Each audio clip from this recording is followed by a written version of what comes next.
Hey everyone, welcome back to the channel. Before we dive into today's unbelievable story, don't forget to like, comment, and subscribe. It really helps us bring you more amazing stories like this. Now, today's story will leave you stunned. A billionaire handed his wife divorce papers at a gala, expecting her to beg. But what she did next shocked the entire room. The champagne flute didn't even tremble in Sophie Graham's hand as her husband slid the divorce papers across the white linen tablecloth, right there in front of 500 of New York's most influential people. "Sign them," Sam Myers whispered, his voice carrying that familiar edge of controlled cruelty that had once made her stomach clench with fear. "Right here, right now, in front of everyone. Let them all see what happens when you cross me."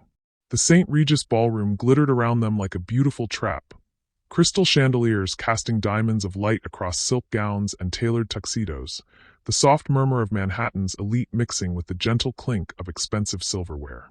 Camera flashes from society photographers caught every angle of what Sam clearly intended to be Sophie's ultimate humiliation. He was smiling that shark smile that had once charmed her into believing she'd found her fairy tale ending.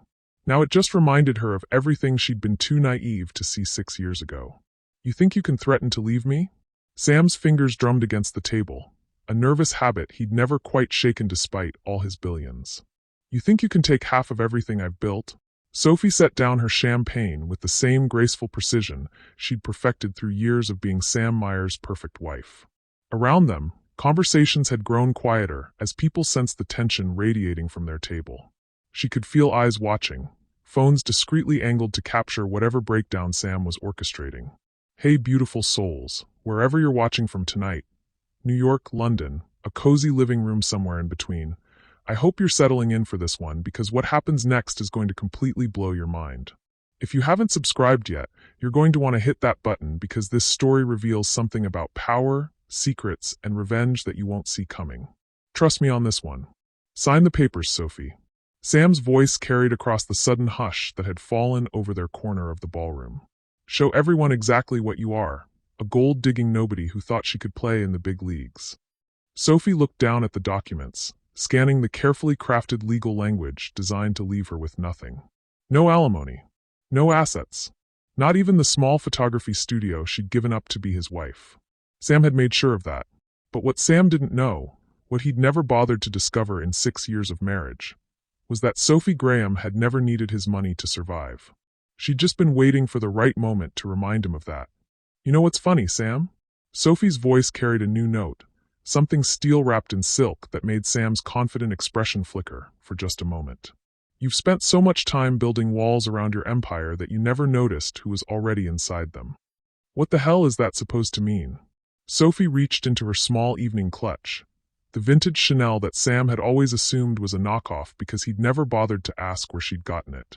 Her fingers closed around the small device inside, the one that had been recording every word of this conversation. "It means," she said, rising gracefully to her feet as conversations around them died completely, "that you just made the biggest mistake of your very expensive life."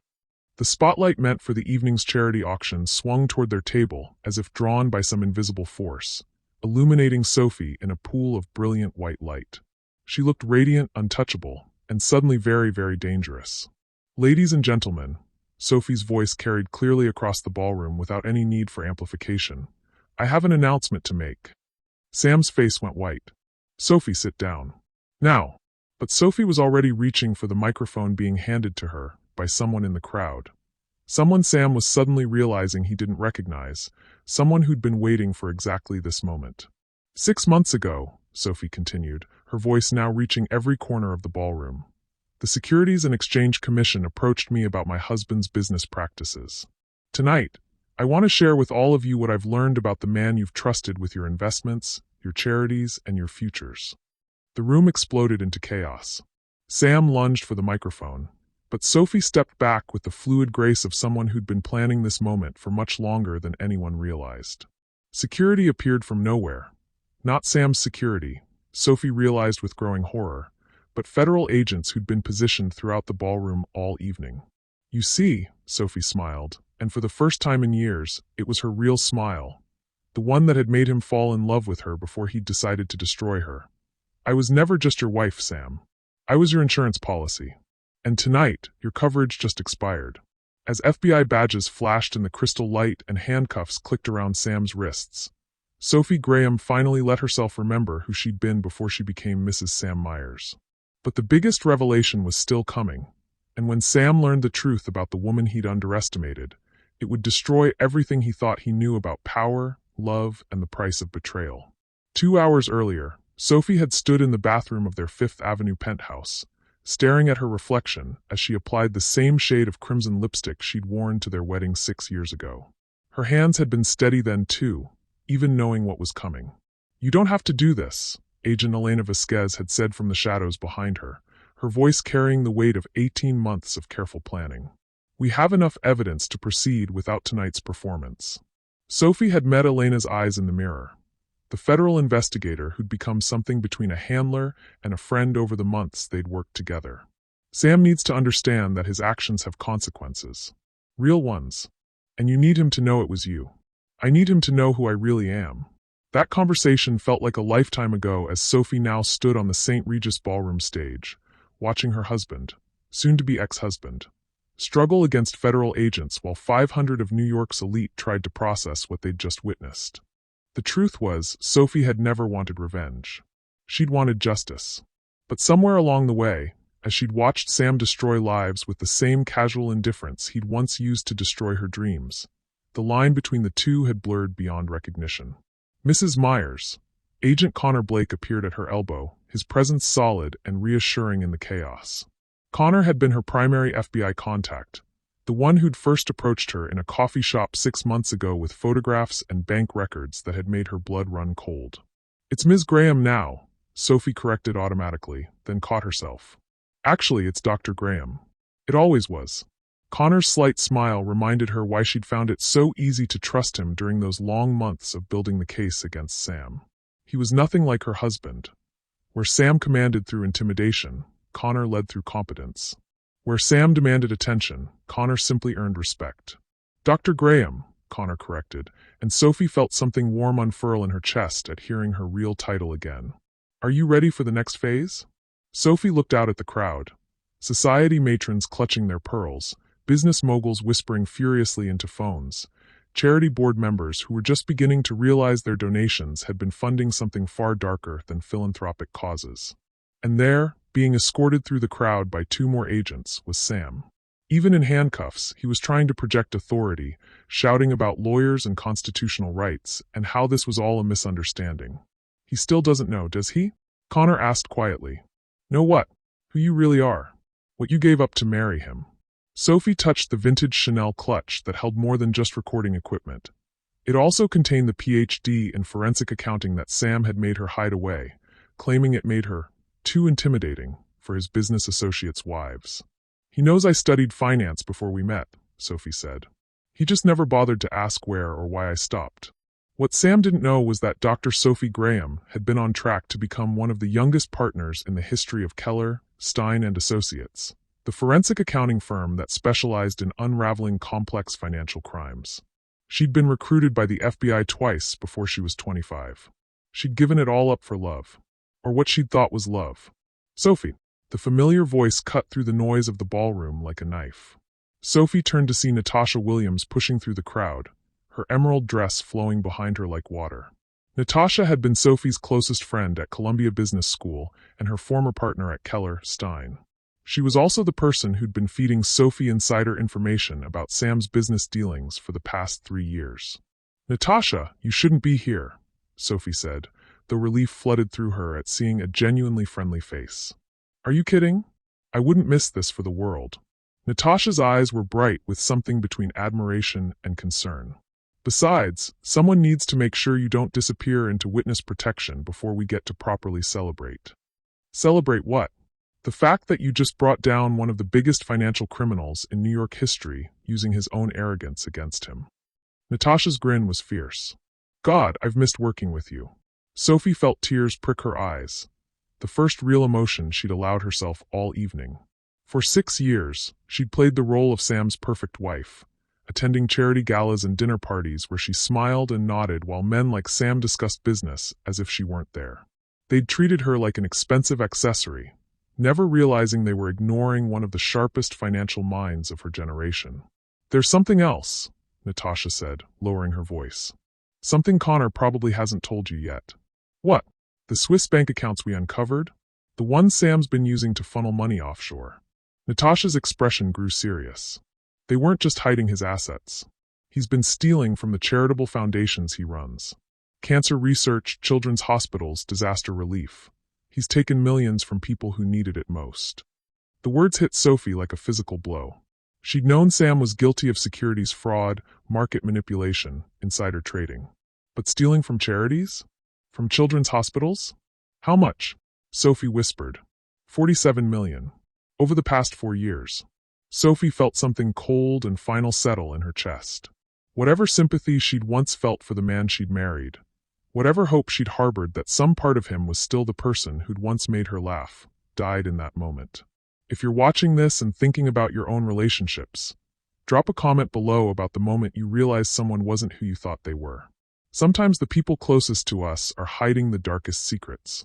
Sophie, Connor's voice drew her attention back to the present. There's someone here who wants to meet you.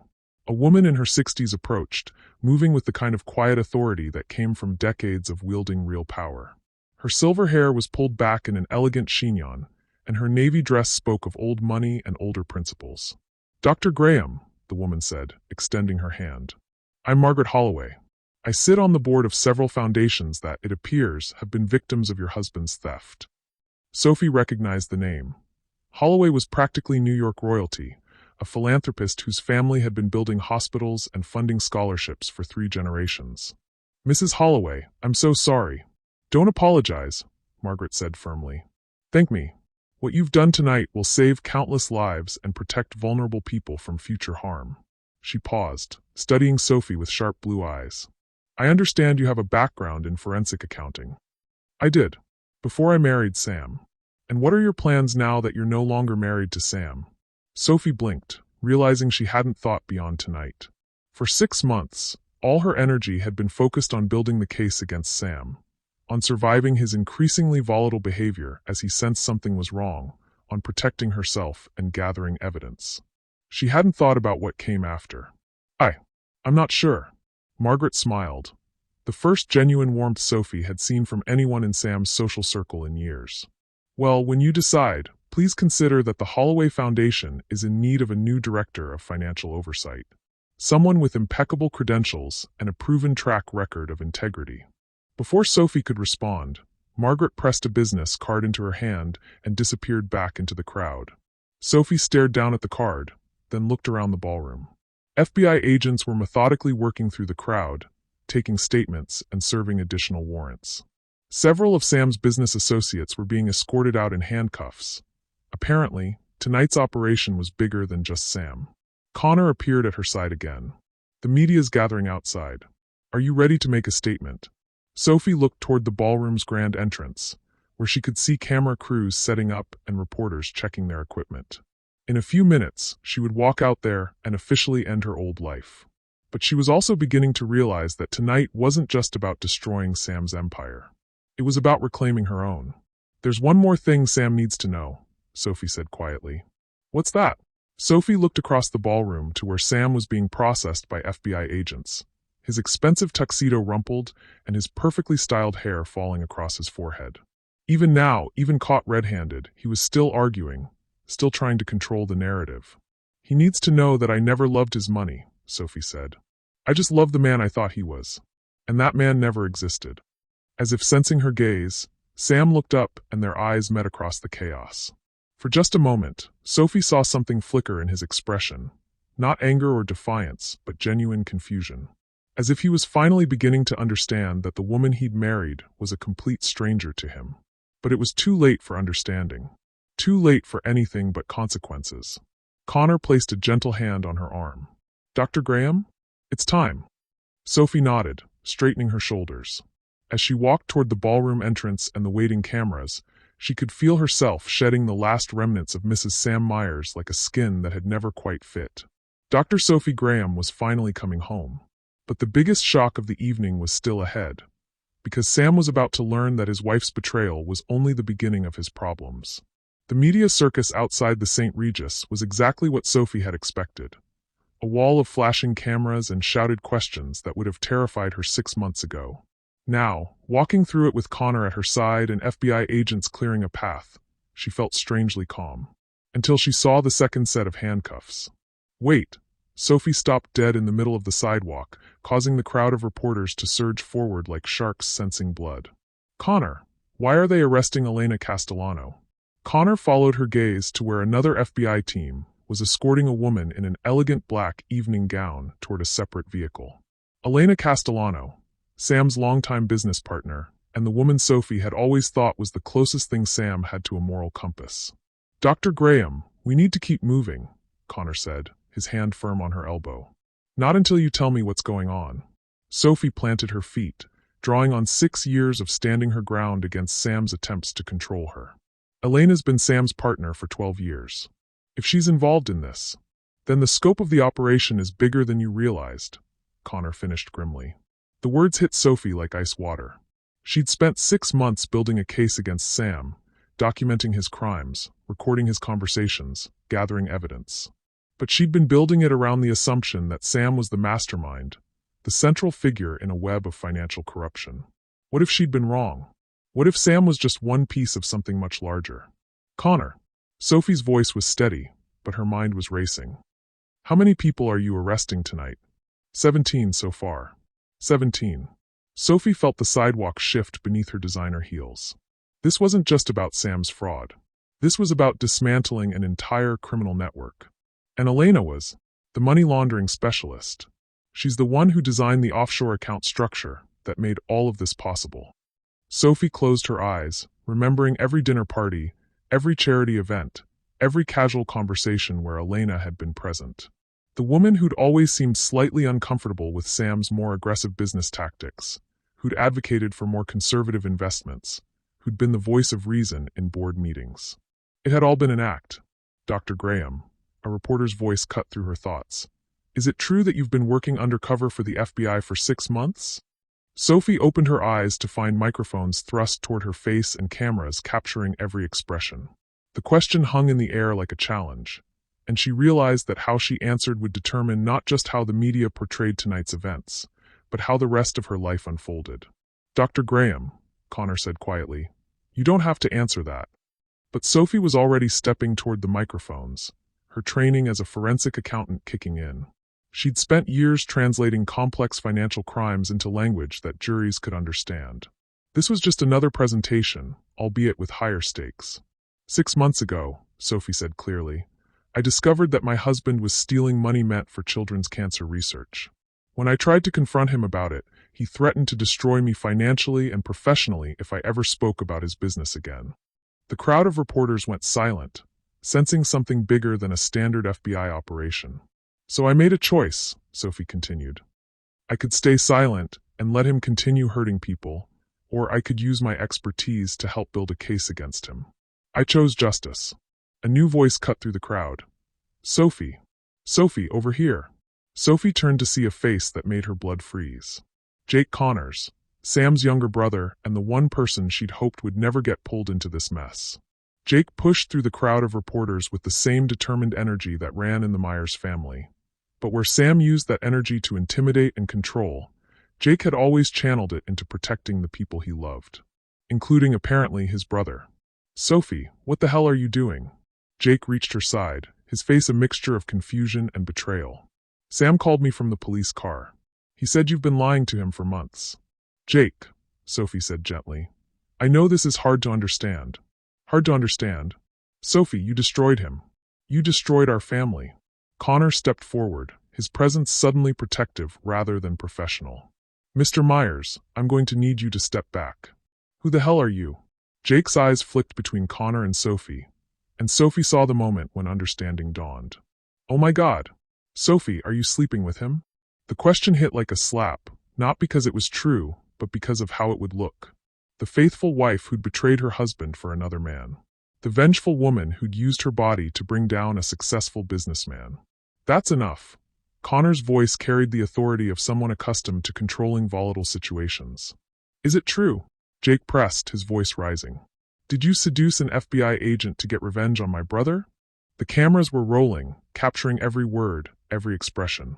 Sophie could already see the headlines. Billionaire's wife and FBI love triangle. The narrative would write itself, and everything she'd worked for would be reduced to a tawdry affair. Unless she controlled it first. Your brother, Sophie said, her voice carrying clearly over the chaos, stole $47 million from charities.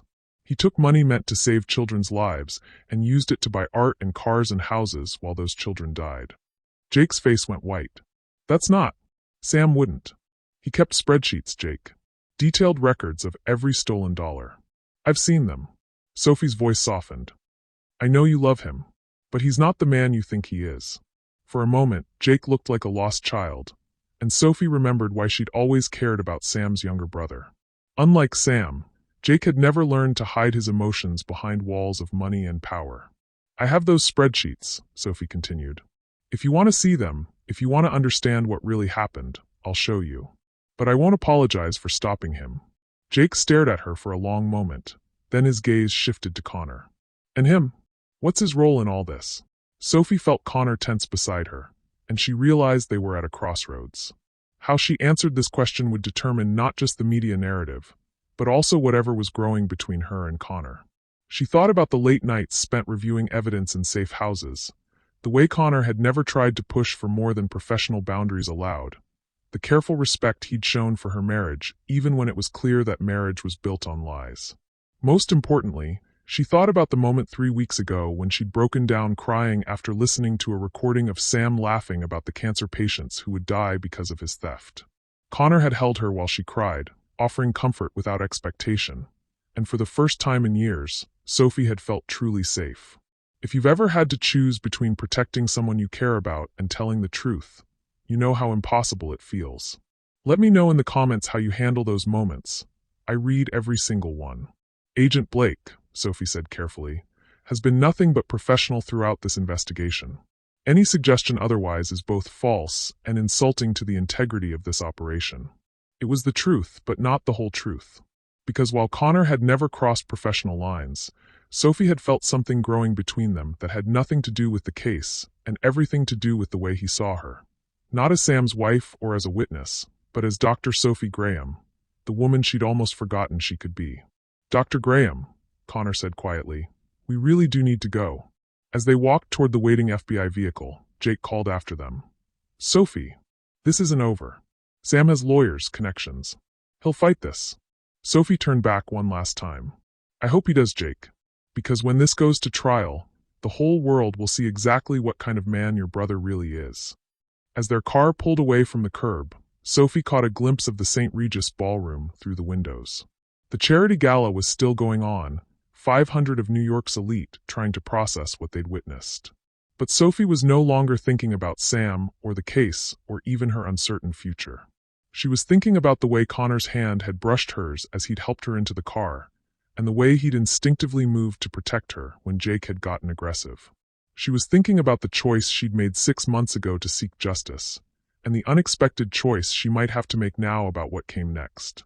Because the case against Sam was just beginning, and Sophie was starting to realize that the most dangerous part wasn't the investigation or the trial or even Sam's threats of revenge. The most dangerous part was how Connor Blake was looking at her like she was the strongest person he'd ever met, and how much she wanted to believe him. 3 weeks after the gala, Sophie discovered that living in FBI's safe house custody was nothing like the movies made it seem. For one thing, there was an enormous amount of paperwork. For another, she was spending 12 hours a day in a windowless conference room, helping federal prosecutors build what they were calling the largest financial fraud case in New York history. And then there was Connor. The defense is claiming that Elena Castellano was coerced into the money laundering scheme, Connor said, sliding another stack of documents across the table. They're saying Sam threatened her family if she didn't cooperate. Sophie looked up from the financial records she'd been analyzing, her reading glasses sliding down her nose. After years of hiding her expertise to play the role of Sam's decorative wife, using her forensic accounting skills again felt like breathing after being underwater. That's impossible, she said, pulling up a spreadsheet on her laptop. Look at this. Elena initiated the Cayman Islands account structure 18 months before Sam even knew it existed. She was already moving money offshore when Sam was still using legitimate banks. Connor leaned over her shoulder to study the screen, and Sophie caught a whiff of his cologne. Something clean and understated that was nothing like Sam's expensive, aggressive scents. Connor's presence was warm without being overwhelming, steady without being controlling. "How can you tell?" he asked, his voice close enough to her ear that she felt her concentration waver. "Timeline analysis," Sophie said, fighting to keep her voice professional. "Elena's digital signatures on the account authorizations predate any of Sam's involvement. She wasn't coerced, she was the architect." Connor straightened up, and Sophie immediately missed his warmth. "You're brilliant at this, you know that?" The compliment hit her like a physical touch. Sam had spent 6 years making her feel like her intelligence was something to be hidden, minimized, apologized for. Having Connor appreciate her expertise felt dangerous and addictive. "I'm just doing my job," Sophie said quietly. "No, you're saving lives. Every dollar we can trace back to those stolen charity funds means medical treatments that will happen, research that will continue." Connor sat down across from her, his expression serious. "What you're doing matters, Sophie." The way he said her name, with respect and warmth instead of possession, made something flutter in her chest that she'd thought Sam had killed years ago. Her phone buzzed with a text that made her blood run cold. Asterisk saw the news coverage. "You look beautiful when you're destroying people's lives." Sam asterisk. Connor noticed her expression change immediately. "What is it?" Sophie handed him the phone, watching his jaw tighten as he read the message. "He's not supposed to have access to communication devices," Connor said, already reaching for his own phone. "Sam has lawyers, connections, money. He's probably got a dozen ways to get messages to me." "Not anymore, he doesn't." Connor's voice carried an edge she'd never heard before. "I'm having his communication privileges revoked immediately." Sophie felt a warmth spread through her chest at his protective instincts, followed immediately by guilt. She had no right to feel anything for Connor. She was still technically married, still in the middle of the biggest legal case of her life, still figuring out who she was without Sam's influence. "Connor," she said carefully, "you don't have to." "Yes, I do." He looked up from his phone, his eyes intense. "Sophie, what Sam did to you, the way he controlled you, isolated you, made you doubt yourself, that's not going to happen again. Not while I'm around." The words hung in the air between them, carrying implications that went far beyond professional protection. Sophie felt her carefully maintained boundaries wavering. "Agent Blake." A new voice interrupted the moment. Sophie turned to see a woman in her 30s with sharp features and an expensive suit that screamed high-powered attorney. "Ms. Rodriguez," Connor stood, his professional mask sliding back into place. "Sophie, this is Carmen Rodriguez from the U.S. Attorney's Office. She's leading the prosecution." Carmen Rodriguez studied Sophie with calculating eyes. "Dr. Graham, I understand you've been very helpful with the financial analysis." "I'm doing what I can." "Good. Because we have a problem."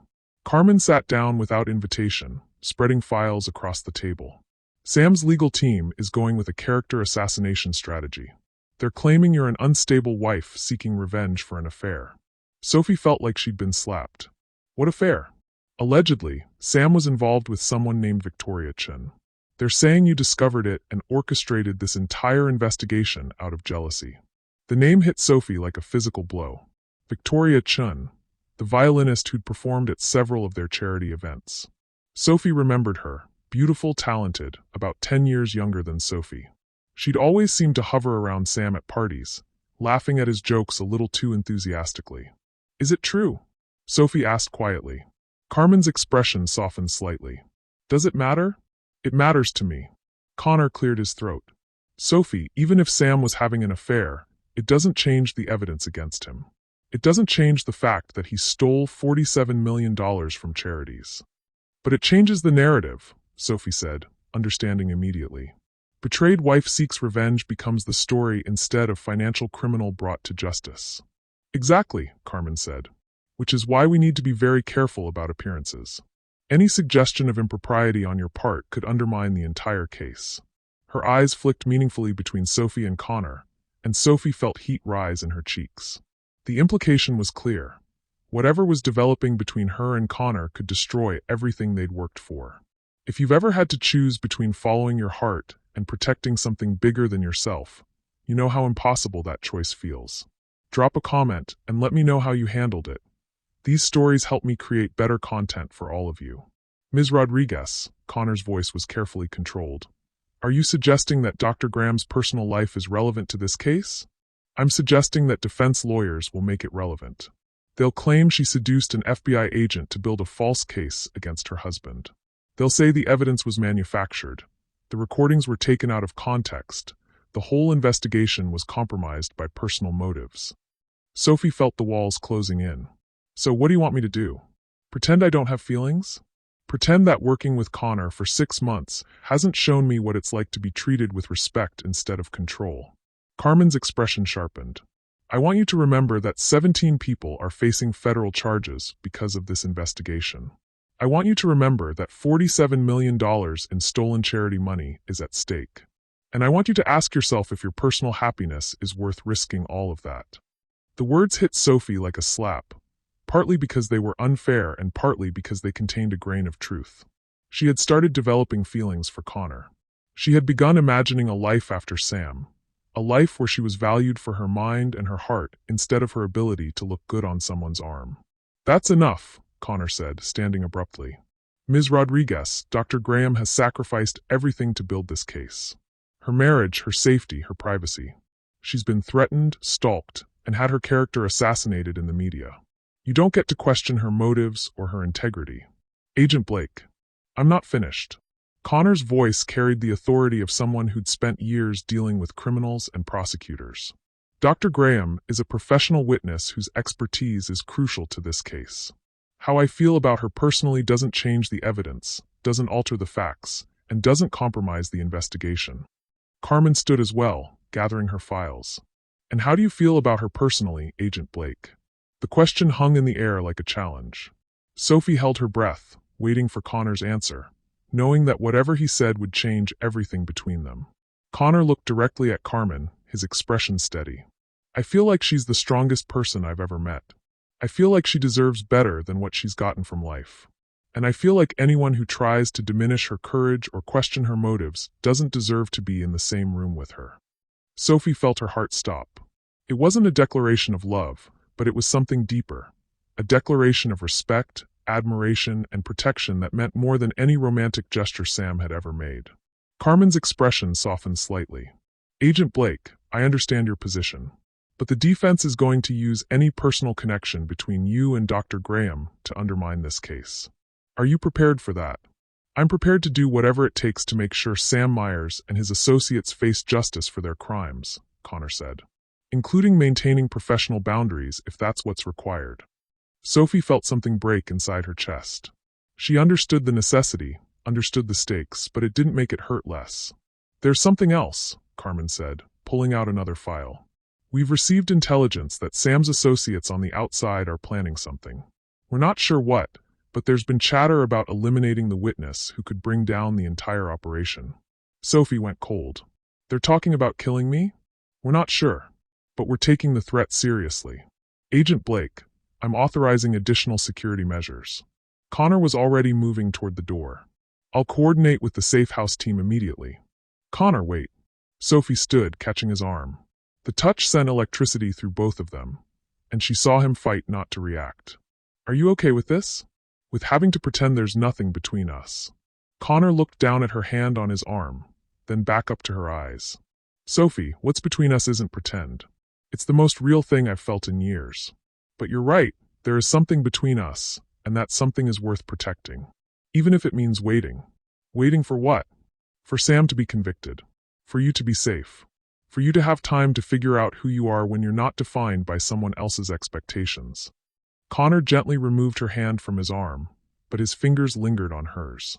For when we can be together without compromising everything you've sacrificed to build. As Connor left to arrange additional security, Sophie sank back into her chair, staring at the financial records that had become her lifeline back to herself. Carmen was right. This case was bigger than her personal happiness. But Connor was also right. What was growing between them was real, worth waiting for, worth protecting.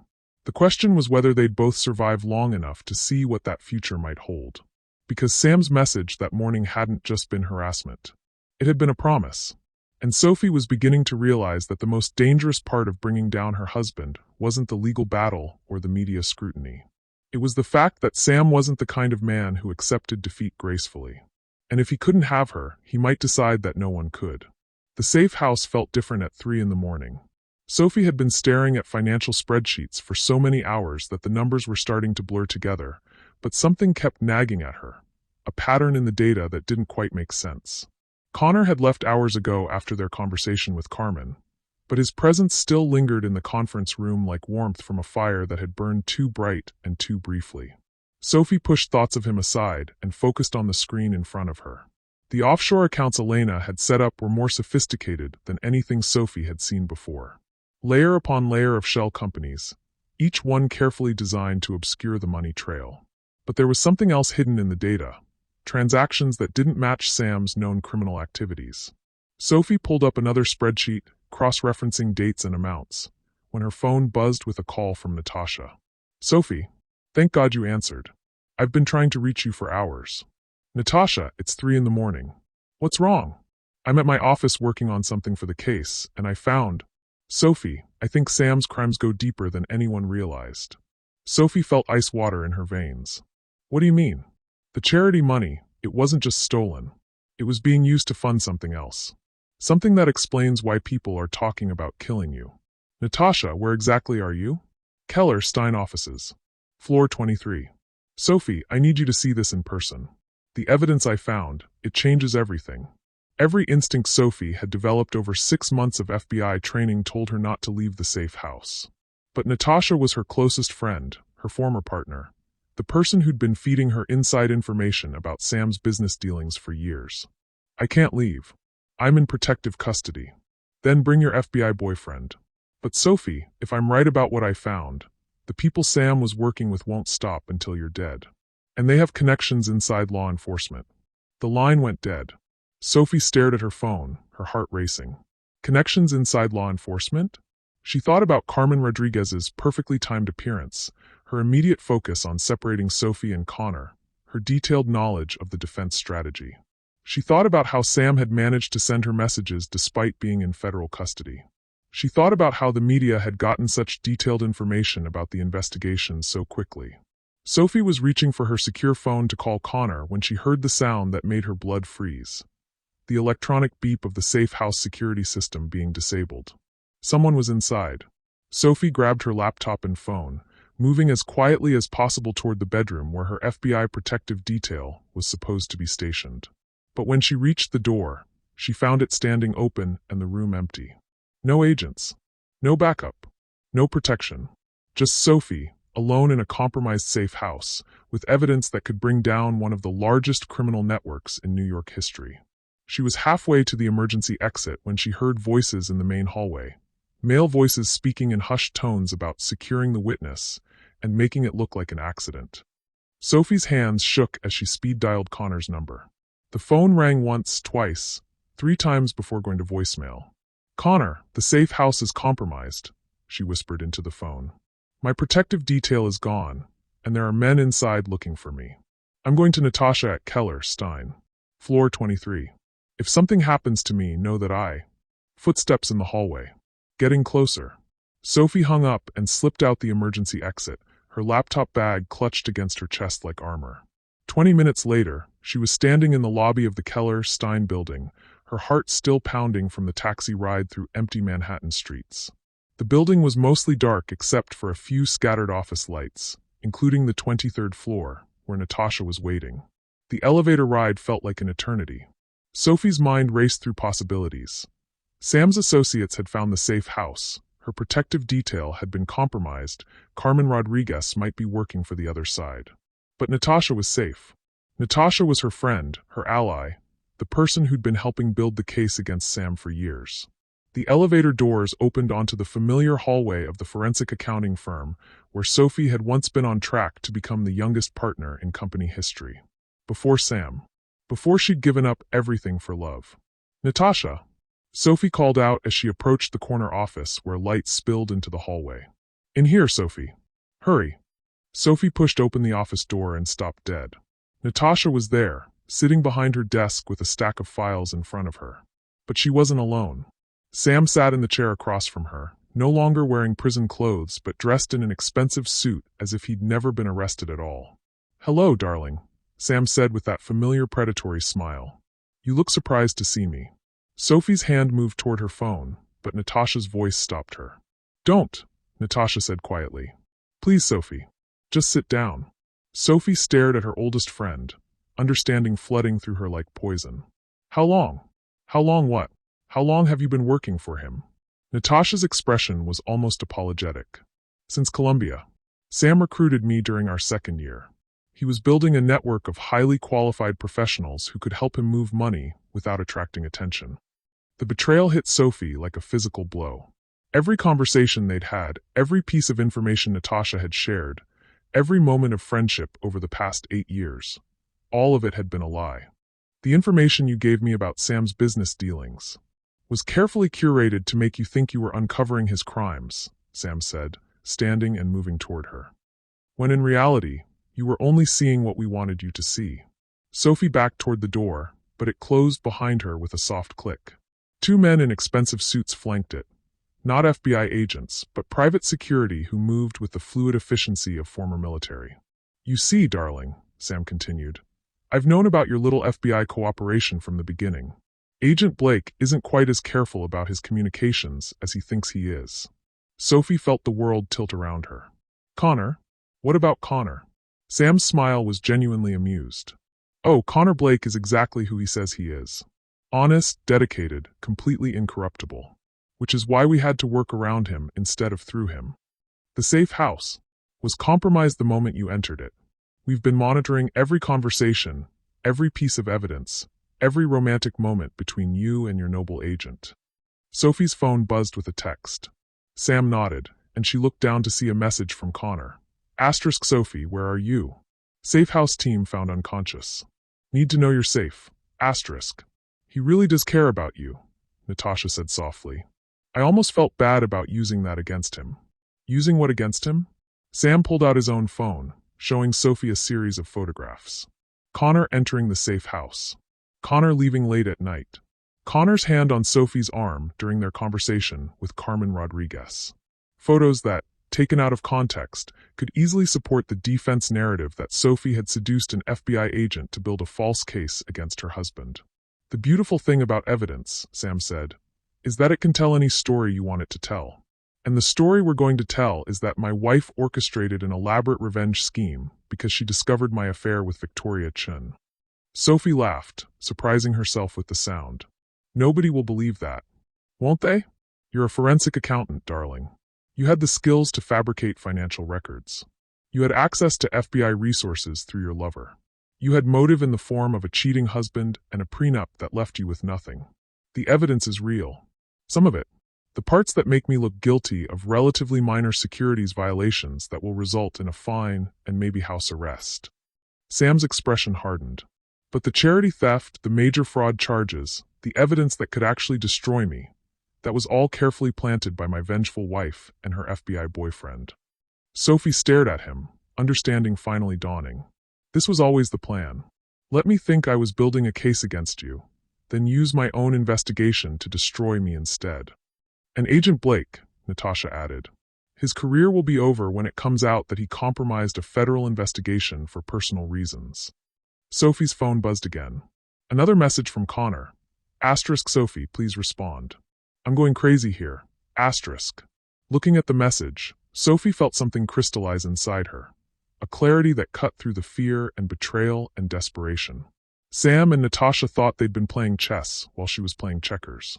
But they'd made one crucial mistake. They'd underestimated Dr. Sophie Graham. If you've ever felt like you were in over your head but had to find a way to fight back anyway, drop a comment below. Sometimes our greatest strength comes from the moments when we feel most powerless. "There's just one problem with your plan," Sophie said, her voice steadier than she felt. "Which is?" Sophie smiled, thinking about the real evidence she'd been gathering. Not just the financial records she'd been analyzing in the safe house, but the backup files she'd been creating, the secondary investigation she'd been running parallel to the FBI's official case. "You're not the only one who knows how to plant evidence," she said. "And you're definitely not the only one who's been recording conversations." Sam's confident expression flickered. "What are you talking about?" Sophie pulled out her phone, showing them the recording app that had been running since she'd entered the building. "Everything you just said about compromising the investigation, about planting evidence, about using my relationship with Connor against him, it's all on here." "Give me that phone," Sam said, but Sophie was already backing away. "But more importantly," Sophie continued, "the real evidence, the evidence you don't know about, is already in the hands of someone you can't control or corrupt or threaten." "Sophie, you're bluffing," Natasha said, but her voice carried uncertainty now. "Am I? Tell me, Sam, did you really think I spent 6 years married to you without learning how you operate? Did you think I didn't have contingency plans?" Sophie's phone rang. Connor's ringtone. Without taking her eyes off Sam, Sophie answered the call and put it on speaker. "Sophie? Thank God. Where are you?" "I'm at Keller, Stein with Sam and Natasha," Sophie said clearly. "And I just recorded Sam confessing to planting evidence and compromising the FBI investigation." The silence on the other end of the line lasted exactly 3 seconds before Connor's voice came back, deadly calm. "Sophie, are you safe?" "For now. Stay on the line. Help is coming." Sam lunged for the phone, but Sophie was already moving, years of running from his anger finally serving a purpose. She made it to the office's large windows before his security caught her.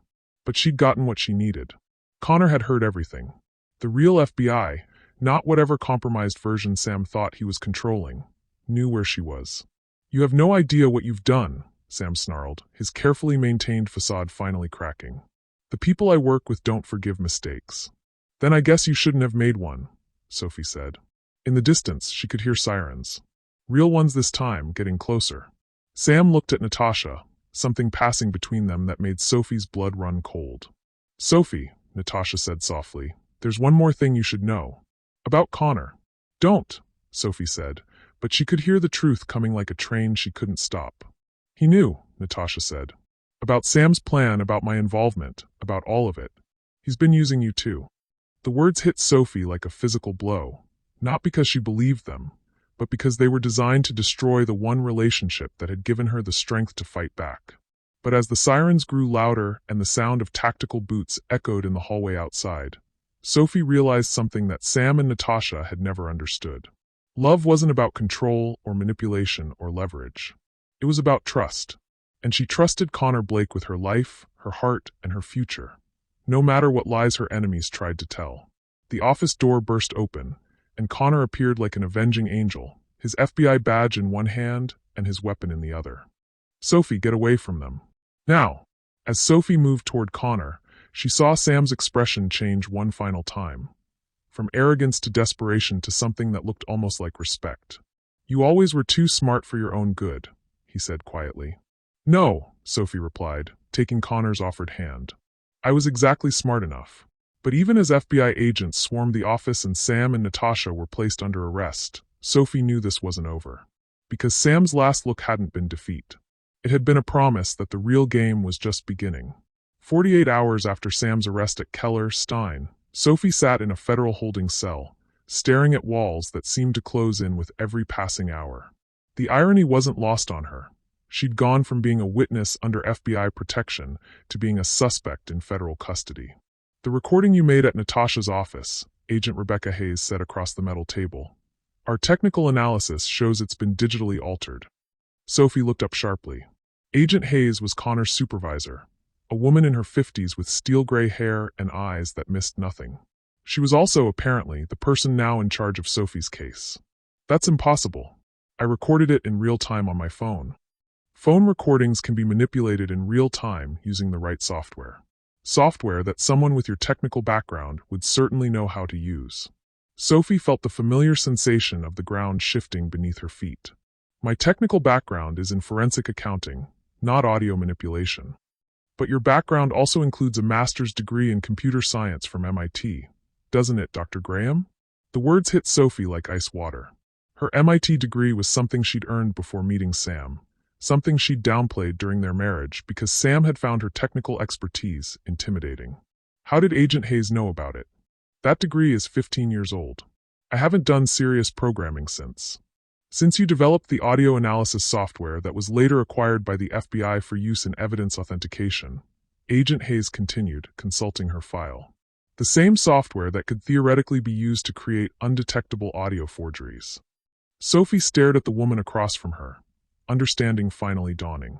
"You think I fabricated the recording of Sam's confession?" I think you're a brilliant woman who discovered her husband was having an affair and decided to destroy him using the very skills that made you valuable to law enforcement in the first place. Where's Connor? Sophie asked, her voice barely steady. I want to speak to Agent Blake. Agent Hayes's expression didn't change. Agent Blake has been removed from this case due to a conflict of interest. What conflict of interest? The $200,000 that was deposited into his personal account 3 days ago. Money that was traced back to one of Sam Meyer's offshore accounts. Sophie felt like she'd been punched in the stomach. That's impossible. Is it? Or is it exactly the kind of thing a corrupted federal agent would do to help his lover frame her husband? The accusation hung in the air like poison. Sophie's mind raced through every interaction she'd had with Connor, every moment of growing trust and attraction, every time he'd made her feel safe and valued and protected. Had it all been a lie? I want to see the financial records, Sophie said. You're not in a position to make demands, Dr. Graham. You're facing federal charges for evidence tampering, conspiracy, and interfering with a federal investigation. Sophie leaned back in her chair, trying to process the magnitude of what was happening. Not only had Sam escaped serious consequences, but he'd managed to turn her own investigation against her. The evidence she'd gathered, the recordings she'd made, even her relationship with Connor, all of it was being used to paint her as the real criminal. What about Sam? What about the charity money? Mr. Myers has agreed to cooperate fully with our investigation. He's provided evidence that the charity theft was orchestrated by his business partner Elena Castellano, who has since died in federal custody. Sophie's blood went cold. Elena's dead? Apparent suicide. She left a note confessing to the entire scheme and implicating you as the mastermind behind the evidence tampering. The room seemed to spin around Sophie. Elena, who had been Sam's partner for 12 years, who had designed the offshore account structure, who had been arrested alongside Sam, was dead. And somehow, her death was being used to frame Sophie. This is insane. You can't possibly believe. I believe evidence, Dr. Graham. And the evidence says you're a woman scorned who used her considerable technical skills and FBI connections to frame her husband for crimes you committed. Agent Hayes stood, gathering her files.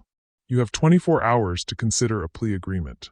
Cooperate with our investigation, admit to evidence tampering, and testify that Agent Blake helped you fabricate evidence against your husband. Do that, and you might avoid a life sentence. And if I don't, then you'll face the full weight of federal prosecution. And so will Agent Blake. After Agent Hayes left, Sophie sat alone in the holding cell, staring at the concrete wall and trying to understand how everything had gone so wrong so quickly.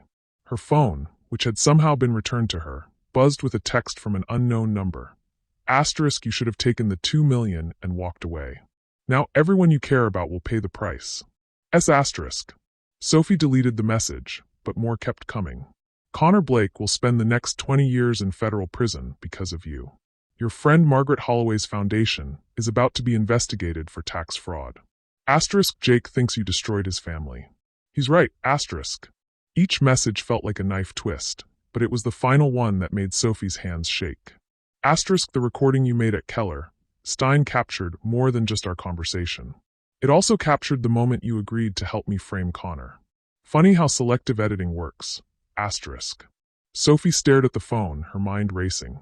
Sam was claiming that the recording contained evidence of her conspiring with him.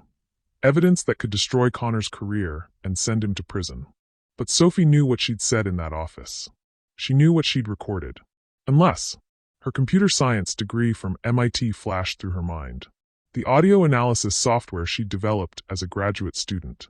The same software that Agent Hayes claimed could be used to create undetectable forgeries. Sam didn't just have the original recording. He had the tools to modify it, to insert new audio, to create a version that showed Sophie conspiring with him instead of exposing him. A version that would sound completely authentic to any forensic analysis. Sophie's secure phone, a different device that Connor had given her months ago, vibrated with an incoming call. Connor's number. Sophie? Jesus, are you okay? I just heard. Connor, don't talk. They're monitoring everything. Sophie's voice was barely a whisper. Are you safe? I'm suspended pending investigation, but I'm okay. Sophie, the money in my account. I know you didn't take it. How can you be sure? Sophie closed her eyes, thinking about every moment they'd shared, every conversation, every time Connor had put her safety above his own career. Because I know you. Because you've never asked me for anything except the truth. Sophie, they're saying you fabricated evidence. I didn't. But Sam has the technology to make it look like I did. And he's using it to destroy both of us. The line was quiet for a moment. Then Connor's voice came back, deadly serious. Sophie, listen to me carefully. I'm going to get you out of this. How? They have evidence. They have evidence that Sam manufactured. Which means there's a trail. Digital forensics leave traces that can't be completely erased. Sophie felt a flicker of hope. You think you can prove the evidence was tampered with? I think we can prove it together. But Sophie, you have to trust me. Can you do that? The question hung in the air between them. Trust Connor, who might be the only person in the world who believed in her innocence, but who was also facing federal charges because of their relationship. Trust Connor, when everyone she'd ever trusted had betrayed her. Trust Connor, when trusting anyone felt like the most dangerous thing she could do. Around the world, people are watching this wondering what they would do if everything they believed about someone was called into question. If you've ever had to choose between trusting your heart and protecting yourself, let me know in the comments. Your stories matter. Sophie, are you there? I'm here. Sophie took a deep breath, thinking about Eleanor's test, about the choice between safety and courage, about the difference between being alone and being abandoned. Connor. Yeah, I trust you. Even if it destroys us both, I trust you. It won't destroy us. Connor's voice carried a certainty that cut through her fear. But Sophie, what I'm about to ask you to do, it's going to require you to be braver than you've ever been in your life. What do you need me to do? I need you to escape federal custody. Sophie felt her heart stop. Connor, that's insane. Illegal? Career-ending. Connor's voice carried a note she'd never heard before, desperation wrapped in determination. Sophie, they're going to transfer you to a maximum security facility tomorrow morning. Once you're there, I won't be able to help you. And Sam will have one. But if I escape, you'll be a fugitive. I know. But you'll also be free to help me prove that the evidence against us was manufactured. Sophie thought about the choice in front of her. Stay in federal custody and hope the system would eventually vindicate her, or break the law to expose the truth about Sam's crimes. It wasn't really a choice at all. What do you need me to do? There's a maintenance tunnel that runs beneath the federal building. At 3 a.m., when the guards change shifts, you'll have a 7-minute window. Connor, how do you know about maintenance tunnels? The pause on the other end of the line lasted too long. When Connor spoke again, his voice was different, harder, more guarded. Because I've been planning this for longer than you think. Sophie felt ice water in her veins. What does that mean? It means Agent Rebecca Hayes isn't the only one who's been keeping secrets. The line went dead. Sophie stared at her phone, Connor's words echoing in her mind. He'd been planning this for longer than she thought. Planning what? Her escape? Their relationship? The entire investigation? For the first time since this nightmare began, Sophie wondered if she'd been wrong about Connor Blake. If the man she'd trusted with her heart and her life was just another player in Sam's elaborate game. But at 3 a.m., when the guards changed shifts and a maintenance tunnel offered her only chance at freedom, Sophie would have to decide whether to trust Connor one more time, or accept that she was truly, completely alone. Outside her cell window, New York City sparkled in the darkness, indifferent to the choice that would determine the rest of her life. In 6 hours, Dr. Sophie Graham would either escape to fight for the truth, or discover that the last person she trusted had been lying to her all along. At 2:47 a.m., Sophie made her choice. She'd spent the last 3 hours staring at the ceiling of her federal holding cell, weighing Connor's words against everything she thought she knew about him. Because I've been planning this for longer than you think. The phrase echoed in her mind like a warning bell. But when she closed her eyes, she didn't see Connor's potential betrayal. She saw his face when he'd first approached her in that coffee shop 6 months ago. Not the confident FBI agent, but the man underneath who'd looked genuinely pained when he'd shown her evidence of Sam's crimes. She saw him holding her while she cried after hearing recordings of Sam laughing about dying cancer patients. She saw him stepping protectively in front of her when Jake had gotten aggressive at the gala. She saw him risking his career to defend her integrity to Carmen Rodriguez. If Connor Blake was playing her, he was the best actor she'd ever encountered. Or he was exactly who she'd believed him to be from the beginning.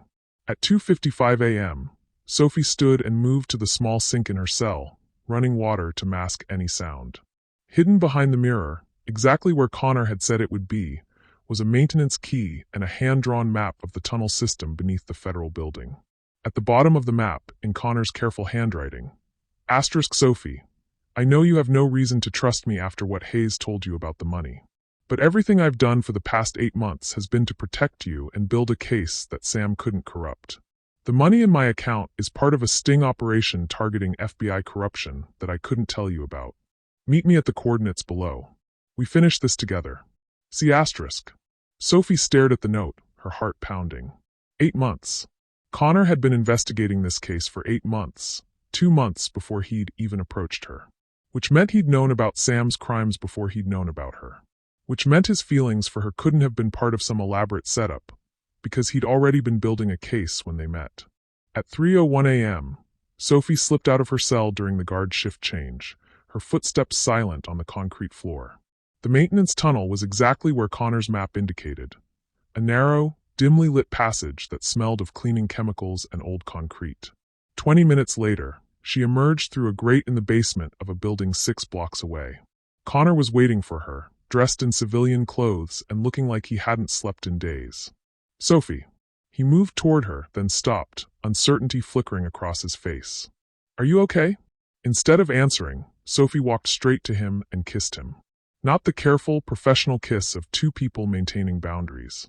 Not the tentative kiss of 2 people unsure of their feelings. This was the kiss of a woman who'd spent hours in a federal cell, realizing that love meant choosing to trust someone even when you had every reason not to. When they broke apart, Connor rested his forehead against hers, his hands framing her face. I thought I'd lost you, he whispered. You almost did.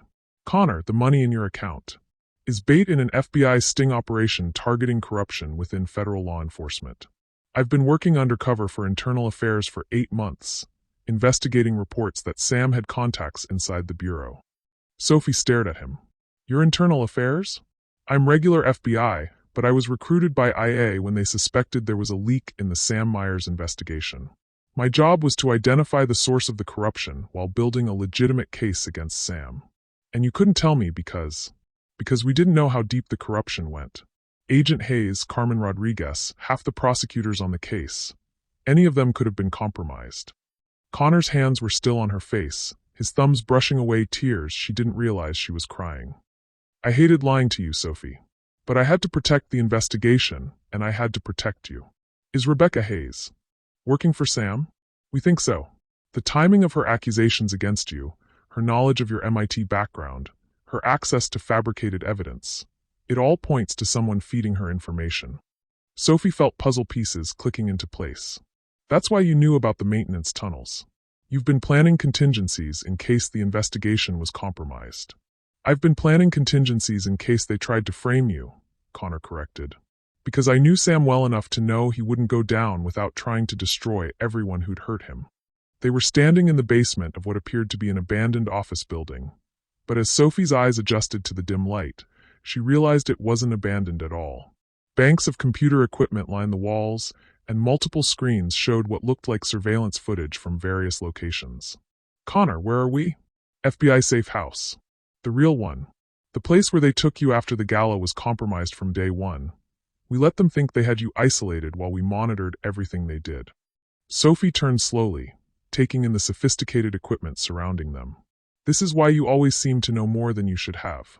You've been watching everything. We've been documenting everything. Every conversation Sam's had with his lawyers, every meeting with his co-conspirators, every attempt to corrupt federal agents or intimidate witnesses. Connor moved to one of the computer terminals, including this. The screen showed security footage from Keller, Stein offices 2 nights ago. Sophie watched herself enter Natasha's office, watched Sam reveal his plan to frame her, watched herself record their conversation on her phone. But there was a second angle that showed something she hadn't seen at the time. Natasha was wearing an earpiece, receiving instructions from someone off camera. Sam wasn't improvising that night, Connor said. Every word he said was scripted. They wanted you to make that recording. But why? If they knew I was recording. Connor pulled up another screen showing audio analysis software. The same type Sophie had developed years ago. Because they needed the raw audio file to create their forgery. They couldn't just fabricate a conversation out of nothing. They needed your actual voice saying specific words that they could then edit and rearrange. Sophie stared at the screen, understanding flooding through her. They used my own recording against me. Almost. But they made one mistake. Connor's fingers flew over the keyboard, pulling up a side-by-side comparison of two audio files. The recording you made was automatically backed up to the cloud storage on your phone. They got the copy from your device, but they couldn't access the cloud backup without your password. Which means we have the original, unedited version of everything Sam said that night, including his confession to planting evidence, corrupting federal agents, and orchestrating Elena's murder. Sophie felt hope surge through her for the first time in days. Elena was murdered. Elena was going to testify against Sam in exchange for witness protection. She died the night before her scheduled testimony from what was made to look like suicide, but the medical examiner found evidence of forced drug injection. If you've ever felt like you were drowning until someone threw you a lifeline, you know the feeling Sophie has right now. Sometimes hope comes from the most unexpected places. Share your stories in the comments. They inspire these stories. Connor, this is incredible, but how does it help us? I'm a fugitive now. You're suspended. Who's going to listen to this evidence? Connor smiled for the first time since she'd seen him. That's the beautiful part. I'm not the only one who's been investigating this case. The door to the safe house opened and Margaret Holloway walked in, followed by Agent Elena Vasquez, the federal investigator who'd been Sophie's first FBI contact. Dr. Graham, Margaret said warmly. I'm so glad you're safe. Sophie stared at the two women. Margaret, what are you doing here? Being exactly who I told you I was. Someone who cares about protecting vulnerable people from predators like your husband. Margaret's expression grew serious. What I didn't tell you is that I've been funding federal investigations into charity fraud for the past 10 years. When Connor approached me about Sam's case, I provided the resources for this parallel investigation. Agent Vasquez stepped forward. Dr. Graham, everything you've been through, the compromised safe house, the fabricated evidence, Agent Hayes' accusations, we've been documenting all of it. You mean this was planned? Not planned, Connor said, but anticipated. We knew Sam would try to corrupt the investigation from the inside, so we built a backup investigation that he couldn't touch. Sophie sank into a chair, overwhelmed by the complexity of what she was learning. How many people are involved in this? Enough, Margaret said.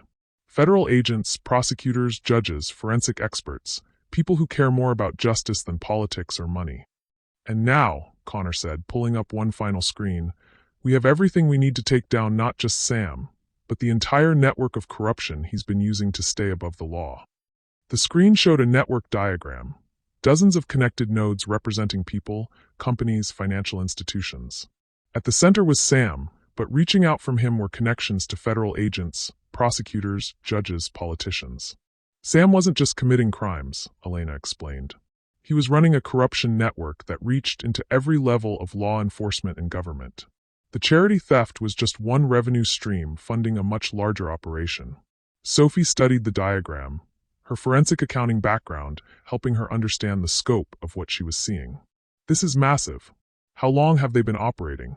12 years, Connor said. But it all ends tonight. Tonight, Connor checked his watch. In 3 hours, federal agents across 6 states will simultaneously arrest 47 individuals connected to Sam's network. The evidence we've gathered, including your recordings from Keller, Stein, will be presented to a grand jury that Sam can't corrupt. Sophie felt something she hadn't experienced in weeks, certainty. Not just hope, but actual certainty that justice would be served. What about Agent Hayes? Carmen Rodriguez? Will be arrested along with everyone else, Elena said. Though I suspect Hayes will cooperate once she realizes how thoroughly documented her corruption has been. Margaret moved to stand next to Sophie. Dr. Graham, when this is over, that job offer I made at the Gala still stands.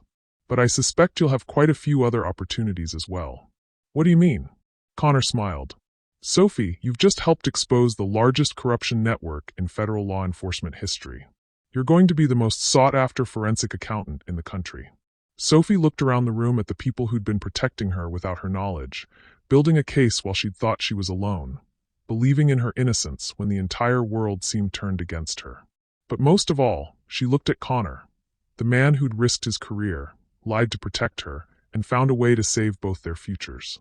Connor, yeah. When this is over, what happens to us? Connor moved to her chair, kneeling so they were at eye level. When this is over, we get to find out what we're like when we're not fighting for our lives. We get to be normal people who met under extraordinary circumstances and fell in love despite every reason not to. And you think that will work?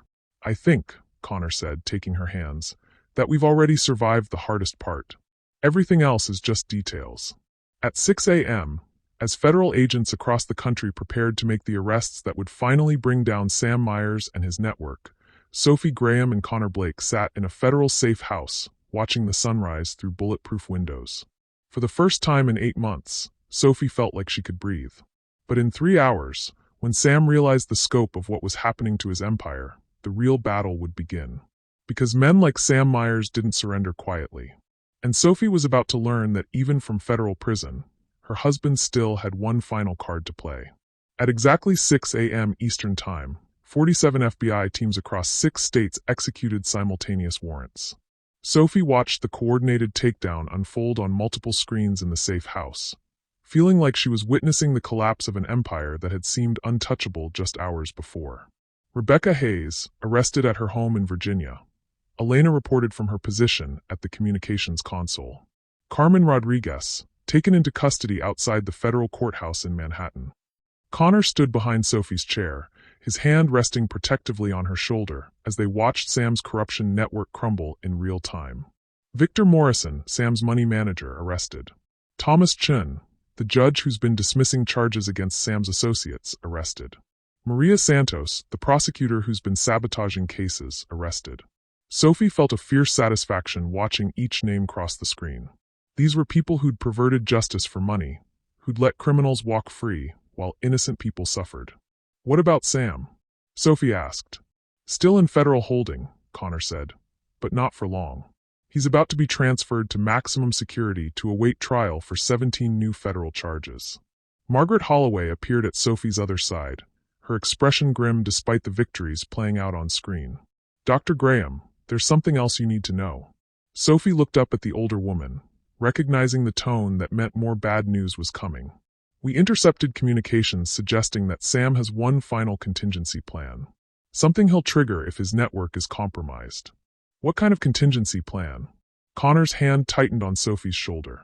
Sophie, remember when Sam said the people he worked with don't forgive mistakes? Yeah, we think he was talking about international partners. People who have as much to lose as he does if this investigation expands globally. Elena looked up from her console, her face pale. We just got word from Interpol. 3 witnesses in similar cases across Europe were killed in the past hour. All made to look like accidents. Sophie felt ice water in her veins. He's eliminating witnesses. Not just witnesses, Margaret said quietly. Anyone who could testify against the international network.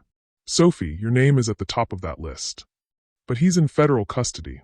With access to lawyers, phone calls, and coded communications, Connor said grimly. Sam doesn't need to be free to order a hit. The screens around them suddenly went dark. Emergency lighting kicked in, bathing the safe house in an eerie red glow. Connor, Elena's voice was sharp with alarm. We just lost all external communications. Someone's jamming our signals. Sophie heard it then, the faint sound of vehicles approaching the building. Multiple engines, moving with military precision. How many people knew about this location? Margaret asked. Connor was already moving toward a weapons cabinet. Only the people in this room and 2 others at FBI headquarters. Then someone talked, Sophie said, understanding flooding through her. Or someone's been watching us the same way we've been watching them. Connor handed Sophie a bulletproof vest. Sophie, there's a panic room in the basement. Margaret, Elena, get her down there. I'm not hiding, Sophie said firmly. These people are here because of my case, my investigation. I'm not letting anyone else die for my choices. Sophie, this isn't the time for heroics. This is exactly the time for heroics. Sophie was already moving toward the computer terminals.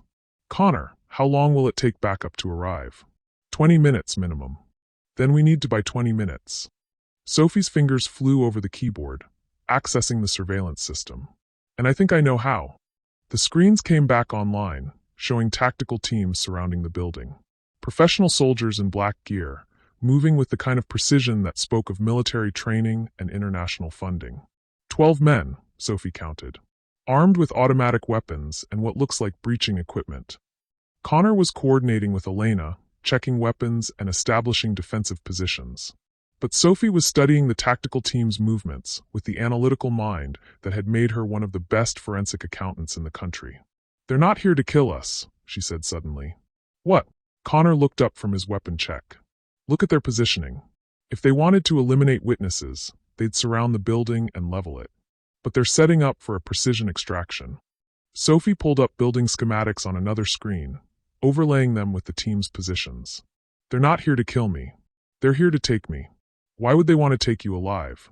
Sophie's mind raced through possibilities, connecting dots that painted a terrifying picture. "Because killing me doesn't solve Sam's problem.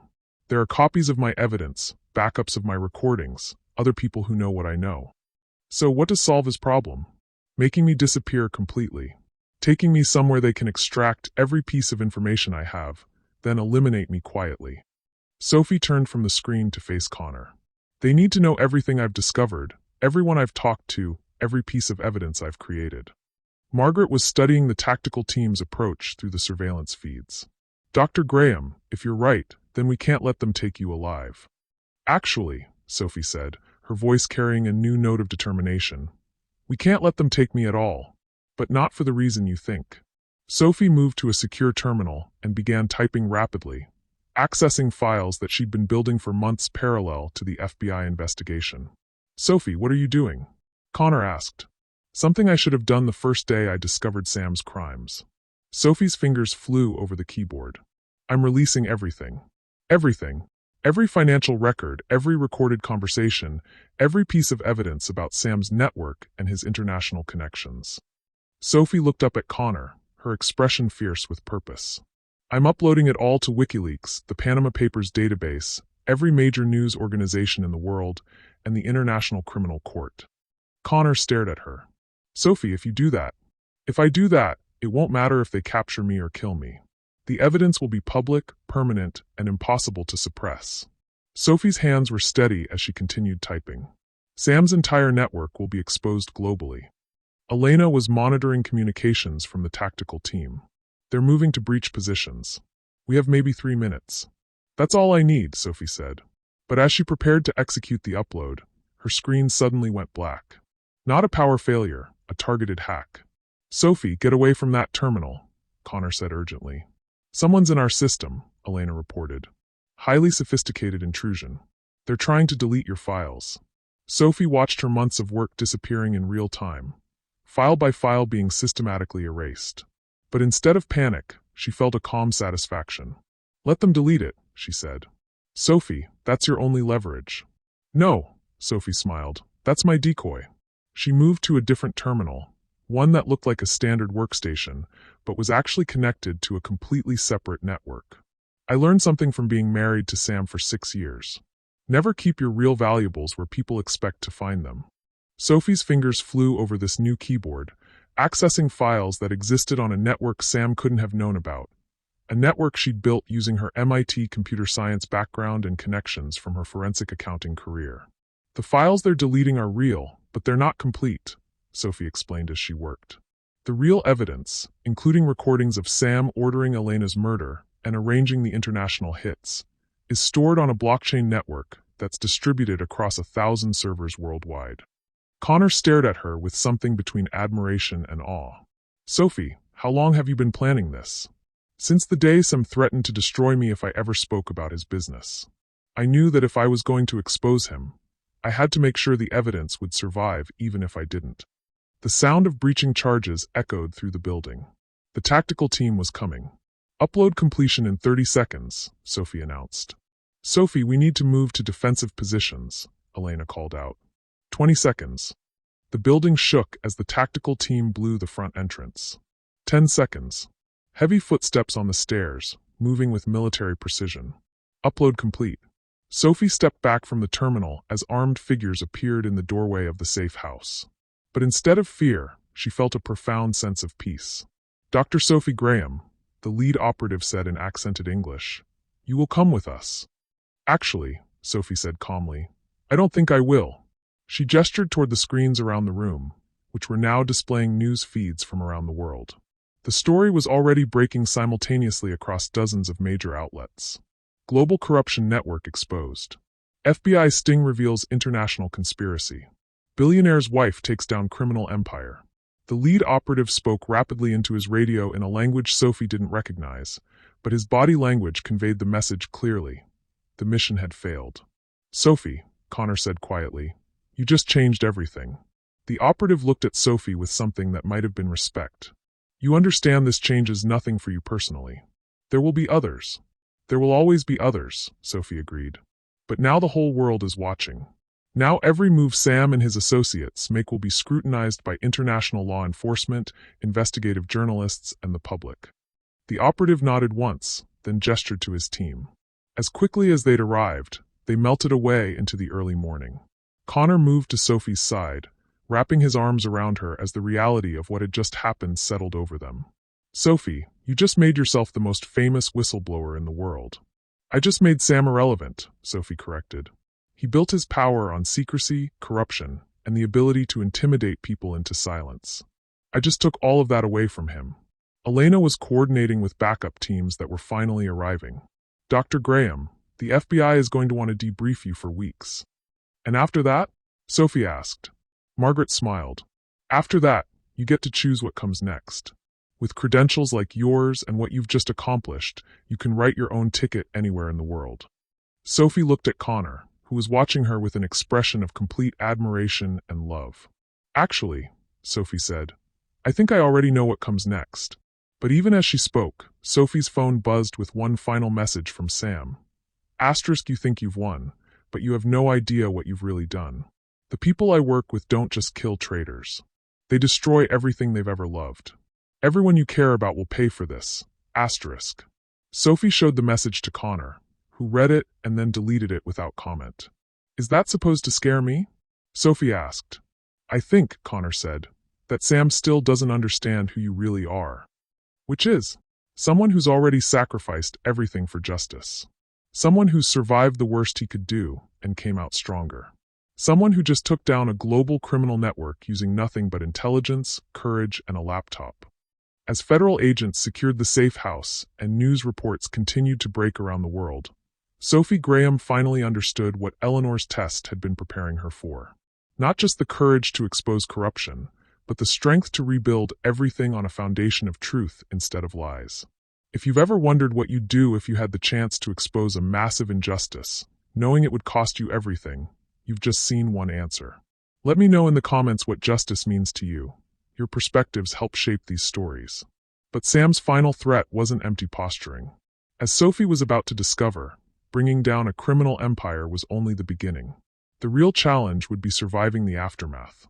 6 months later, Sophie stood in the conference room of her new office on the 42nd floor of the Holloway Foundation building, looking out at the Manhattan skyline that had once seemed like a beautiful prison. Now it simply looked like home. "The Cayman Islands case just resulted in another 12 arrests," she said into the video conference call with federal prosecutors from 3 countries. "We've recovered an additional $87 million in stolen assets." Since exposing Sam's network, Sophie had become the most sought-after forensic accountant in the world. But rather than chase the highest-paying clients, she'd chosen to work with the Holloway Foundation, using her skills to track down stolen charity funds and expose financial crimes that targeted vulnerable populations. It was exactly the work she'd dreamed of doing when she first graduated from MIT, before Sam had convinced her that her intelligence was something to hide rather than celebrate. "Dr. Graham," came the voice of the lead prosecutor from Switzerland, "your analysis has been instrumental in dismantling what we now know was a $15 billion international money laundering operation. On behalf of the victims whose funds you've helped recover, thank you." After the call ended, Sophie sat back in her chair, still adjusting to hearing her name spoken with respect rather than condescension. The woman who'd once been afraid to voice her opinions at Sam's dinner parties was now testifying before international courts and consulting with heads of state. Her office door opened, and Connor walked in carrying 2 cups of coffee and wearing the smile that still made her heart skip a beat. "How did the Switzerland call go?" he asked, setting her coffee on the desk before dropping into the chair across from her.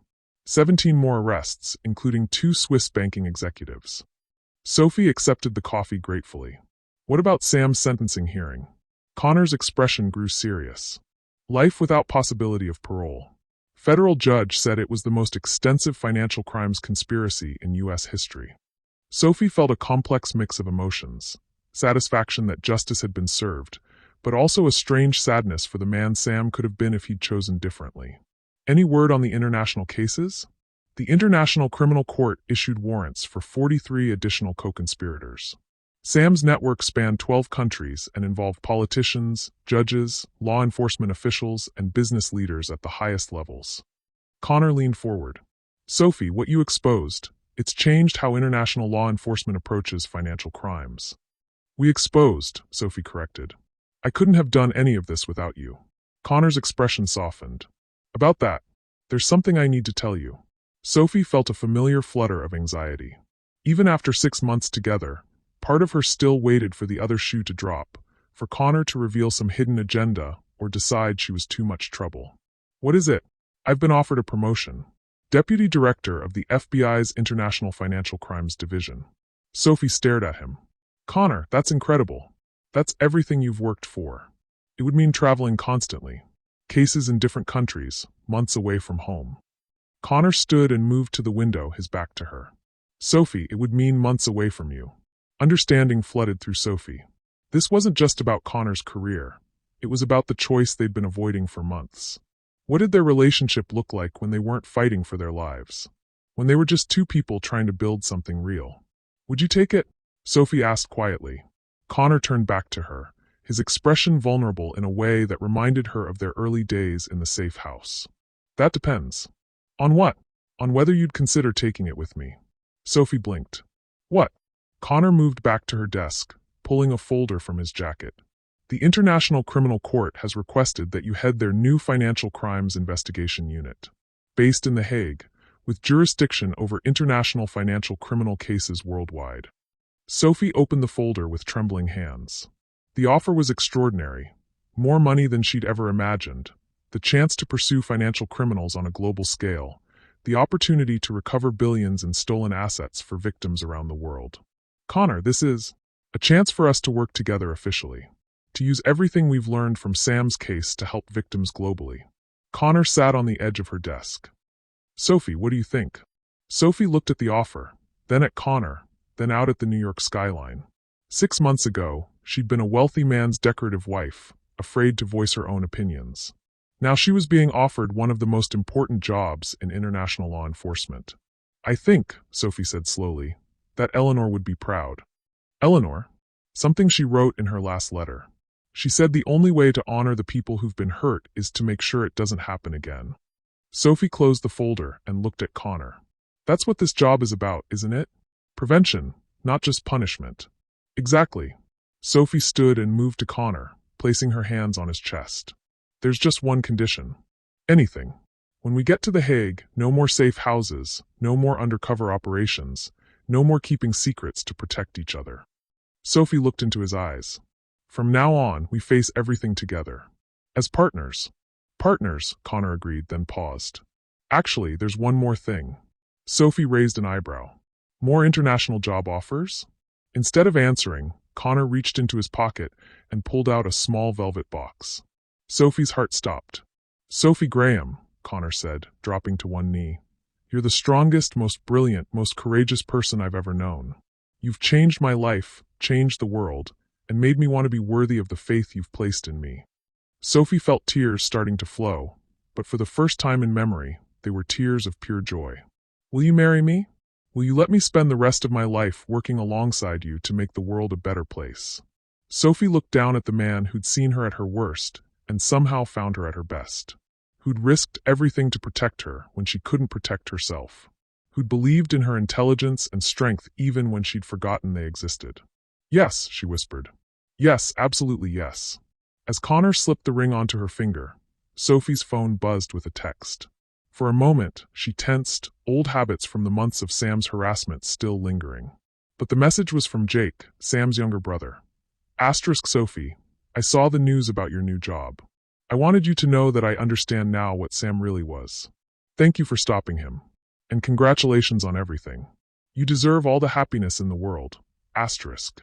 Sophie showed the message to Connor, who smiled. That's got to feel good. It does. Sophie looked at her engagement ring, then at Connor, then out at the city where she'd been broken down and built back up. You know what feels even better? What? Knowing that tomorrow, we start a new life where we get to choose who we want to be instead of letting someone else define us. Connor stood and pulled her into his arms. And who do you want to be, Dr. Sophie Graham?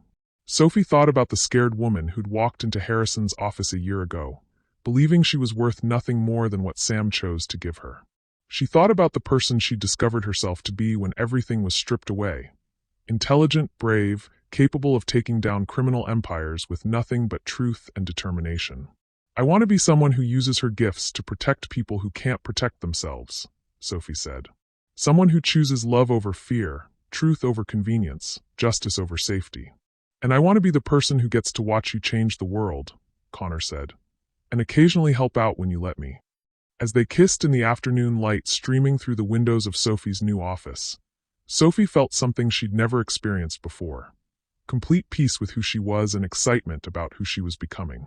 Across the city, Sam Myers sat in a federal prison cell, his empire destroyed, his fortune seized, his reputation in ruins.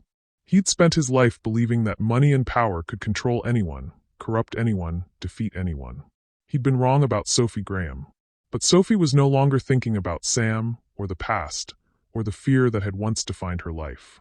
She was thinking about tomorrow, and the day after that, and the years ahead working alongside the man she loved to bring justice to people who needed it most. She was thinking about the girl who'd believed intelligence was something to hide, and how proud that girl would be to see where courage had led her.